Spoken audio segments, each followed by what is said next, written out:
Hey everybody, welcome back to Video Game Esoteric on our continuing series, the Unported playlist, where I take a look at some of my favorite unported arcade games of all time, and today we're taking a look at Aqua Jack by Taito. And I will say right off the top that while I really love this game, it is quite difficult to play just down to the control scheme. It takes a lot of getting used to. When you actually get used to the game, it is a ton of fun, but the first 5 or 10 minutes or first playthrough, you're going to be a little bit confused by it. Before we get too far involved though, after I take my first death there, if you could do me a huge favor, go down below, hit like, subscribe, and that notification bell definitely helps us out.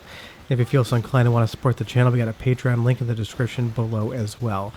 But Aqua Jack has all the makings of a great Taito super scaler game. We get really nice sprite scaling, we get a lot of awesome combat, but you'll see right there, I'm already at my second death and I'm only about a minute and a half into this game.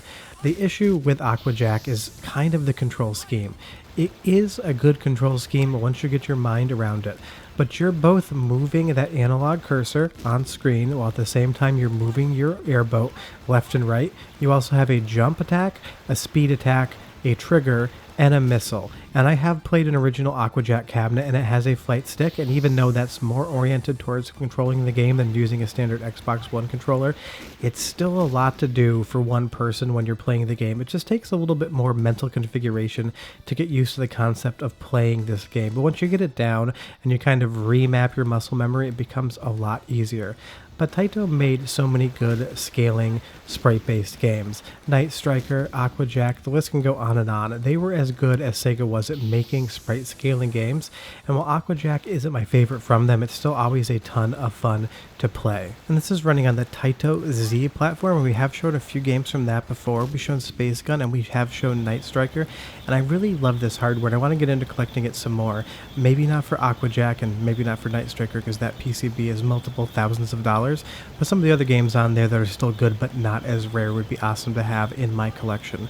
I think this game would have done really well had it been a two-player game though, because this is just a single-player game and a single-player cabinet. It would be interesting if one player controlled just the vehicle, dealt going left and right, jumping and avoiding those projectiles, while the second player actually shot the gun. Because when I showed Lucky and Wild, a Namco arcade game months ago on the channel, that was a situation where the control scheme was as complex. You had to drive a vehicle while also moving a gun reticle across the screen, but that cabinet had a two-player mode where the second player could actually control the gun while the first player drove.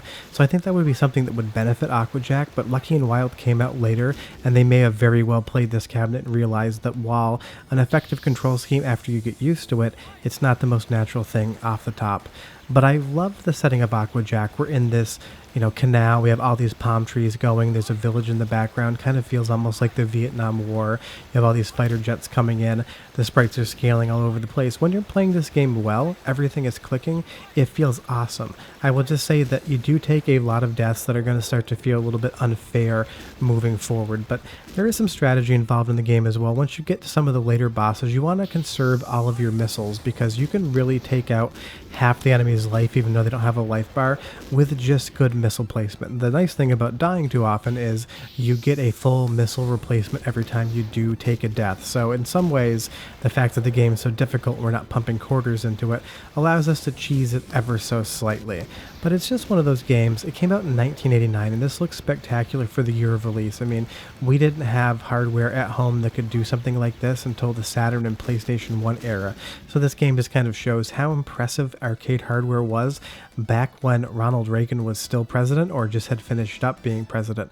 But the music is great as well, so go ahead and listen for just a little bit and I'll come back and tell you more why. If you can wrap your head around the control scheme of Aqua Jack, you're going to have a ton of fun. But enjoy.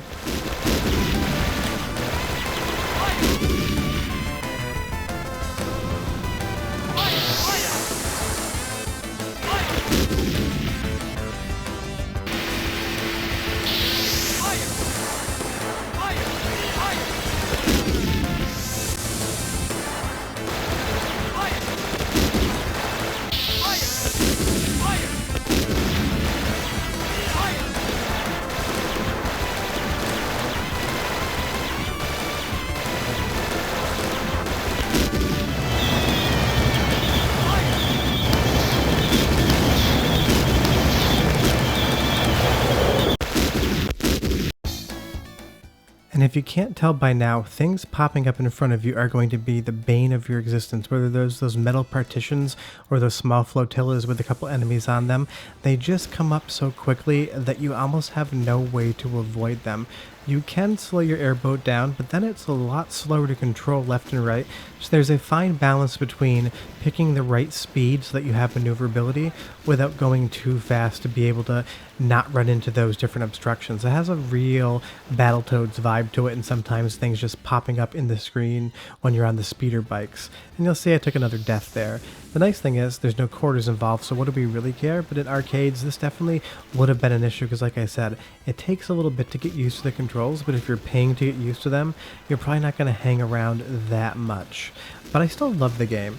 It's not a perfect game by any stretch of the imagination, but I try to be nice to it because, like I said, the fact that this came out in 1989 is impressive because, game developers were still figuring out how games worked in some ways then. They just didn't have the control scheme down perfectly, and even when we get to things like analog controls in PlayStation 1, they hadn't even developed, the dual analog control for first-person shooting games. You think something that's been around forever would have been around forever, but there was a period of time in which developers were just trying to figure out how to make new experiences and how to control them at the same time. Some were more successful than others. Aqua Jack kind of sits in the middle of it. But that doesn't mean you can't have a ton of fun with it if you enjoy dying a lot and enjoy sometimes not dying a lot. I still love the game, and I love all of what Taito does, and of course, as usual, the soundtrack is great. All of Taito's arcade music and home console music was always a really fun time. But leave me a comment down below. Have you ever seen an Aqua Jack cabinet? I have played them once, but they are getting quite rare. But someone on my Discord just went to an arcade, or I believe like a fun center a couple weeks ago, and they had an Aqua Jack cabinet sitting there, and I was highly surprised to hear that because I haven't seen one for a very long time. So if you do see a cabinet, definitely pop some quarters in because it's becoming rarer and rarer every day. And honestly, I've looked to see what the price on a PCB for this would be, and I could even find one for sale. That doesn't mean it's expensive, but it usually means it's hard to find and probably would be expensive. And you can see I took one more death there. But yeah, that's Aqua Jack. It's not the best arcade game ever, but I still really enjoy it because I love all of Taito's Z board output and all of the sprite scaling. But like I mentioned earlier, do me a huge favor, go down below, hit like, subscribe, and that notification bell. Definitely helps us out because I had to take a lot of deaths to get this capture going. So be nice to me this week. Short of that, like I said, if you have any questions or comments, I'll leave them down below. I love chatting with you guys, but I'm curious, is it something that you're interested in playing after seeing it if you've never seen it before? Or does it seem a little bit like maybe the control scheme's slightly too hard and you won't bother? Short of that, I'll be back next Sunday with another episode of Unported Playlist. I'll have videos on Tuesday, Wednesday, Thursday, and Friday as well. But you can die while beating the boss at the same time. That's how often you die. See you guys next time. Bye-bye.